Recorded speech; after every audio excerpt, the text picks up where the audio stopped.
যে জাতি হিসেবে মাথা যদি উঁচু করে আমাদেরকে দাঁড়াতে হয়, তাহলে মাথা উঁচু করে দাঁড়ানোর নেতৃত্ব যারা দিবেন তাদেরকে আমাদের কনসিপ্ট করতে হবে, অন্তরে ধারণ করতে হবে শ্রদ্ধার সাথে। এর কোনো বিকল্প নাই। আমাদের প্রিয় সেনাবাহিনীকে আমরা ওই জায়গায় পেয়েছি, আমরা এটাকে নিয়ে আরো এগিয়ে যেতে চাই।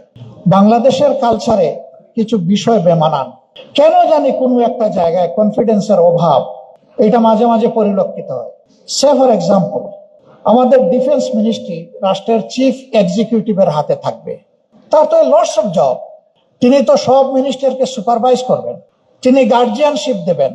সাচ এন্ড সাচ মিনিস্ট্রি যদি তার হাতে থাকে, এইটার হক তিনি কিভাবে আদায় করবেন আলাদা?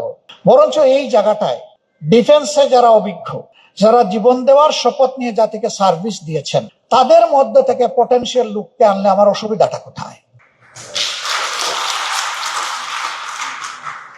তারা তখন ফিল করবেন আমরা যে জাতির জন্য গভীর আস্থা এবং ভালোবাসা নিয়ে জীবন দেওয়ার শপথ নিয়েছিলাম, সেই জাতি আমাদেরকে দারুণভাবে শ্রদ্ধার সাথে ফিল করে।